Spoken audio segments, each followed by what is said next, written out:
देखिए, पाकिस्तान ने फिर से भारत की नकल की है। कई देशों में पाकिस्तान भी अपना डेलीगेशन भेजेगा। सरकार में शामिल पार्टियों के नेता ही इस डेलीगेशन के सदस्य होंगे। आतंकवाद पर पर्दा डालने की कोशिश की जाएगी। प्रतिनिधिमंडल में इमरान खान की पार्टी के नेता शामिल नहीं हैं। तो एक बार फिर से भारत की नकल पाकिस्तान की तरफ से की गई है। कई देशों में पाकिस्तान भी अपना डेलीगेशन भेजेगा। आपको बता दें कि ऑपरेशन सिंदूर की उपलब्धियां गिनाने के लिए भारत की तरफ से यह फैसला लिया गया है कि जो प्रतिनिधिमंडल है वो पूरी दुनिया में जाएंगे, कई देशों में जाएंगे और कई देशों में ऑपरेशन सिंदूर की उपलब्धता गिनाएंगे और पाकिस्तान कैसे आतंकवाद का साथ दे रहा है उसके सबूत भी दिखाएंगे। और इसी की नकल करते हुए पाकिस्तान भी ये कदम उठा रहा है। पाकिस्तान भी अपना जो डेलीगेशन है वो भेजेगा। सरकार में जो शामिल पार्टियों के नेता हैं वही इस डेलीगेशन के सदस्य होंगे और कोशिश ये होगी कि आतंकवाद पर पर्दा डालने की पाकिस्तान की कोशिश होगी। आपको ये भी जानकारी दे दें कि इस प्रतिनिधिमंडल में जो पाकिस्तान की तरफ से भेजा जाएगा उसमें इमरान खान की पार्टी के नेता शामिल नहीं है। और इस खबर पर और ज्यादा जानकारी दे रहे हैं हमारे सहयोगी उमा शंकर। ऑपरेशन सिंदूर से जुड़ी जानकारी और आतंकवाद के मुद्दे पर जीरो टॉलरेंस को लेकर भारत का पक्ष रखने के लिए भारत से 7 प्रतिनिधिमंडल जो है वो दुनिया के अलग अलग हिस्सों में जा रहा है और मकसद जो है आतंकवाद के खिलाफ राष्ट्रव्यापी राजनीतिक एकता का संदेश देना भी है।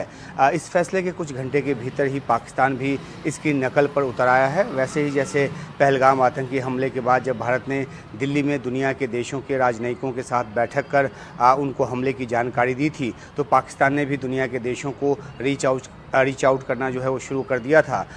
पर जाहिर सी बात है कि उसके पास कहने को कुछ नहीं था, बस अपना जो आतंकवाद का चेहरा है उसको बचाना उसका मकसद था।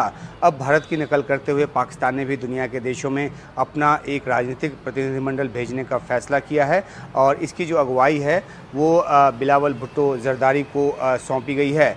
बिलावल जरदारी जो हैं वो पाकिस्तान पीपल्स पार्टी के चेयरमैन हैं। पाकिस्तान की जो मुस्लिम लीग नवाज़ की जो सरकार है उसमें पीपीपी जो है वो एक सहयोगी है, गठबंधन में भागीदार है। और इसके अलावा जो डेलीगेशन में शामिल मुत्ताहिदा कौमी मूवमेंट जो है वो भी सत्तारूढ़ गठबंधन में शामिल है। तो ये तमाम पार्टियां जो हैं वो सत्तारूढ़ दल की पार्टी हैं और जबकि अभी तक जो प्राप्त जानकारी उसके मुताबिक इमरान खान की जो पार्टी है पाकिस्तान तहरीक इंसाफ, उसको इस प्रतिनिधिमंडल में शामिल नहीं किया गया है।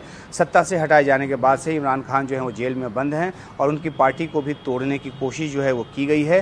तहरीक इंसाफ जो है वो शहबाज शरीफ सरकार के घोर विरोध में है और पाकिस्तान का जो पूरा पॉलिटिकल हाउस है वो डिवाइडेड नज़र आता है और इसलिए उनको जो है इस प्रतिनिधिमंडल में शामिल नहीं किया गया है। बिलावल जिस प्रतिनिधिमंडल का नेतृत्व कर रहे हैं उसमें कुछ फेडरल मिनिस्टर हैं, इसके अलावा फॉर्मर डिप्लोमेट्स को भी रखा गया है, यानी कि जो डेलीगेशन का फॉर्मेट है वो भी भारत की नकल पर ही रखा गया है।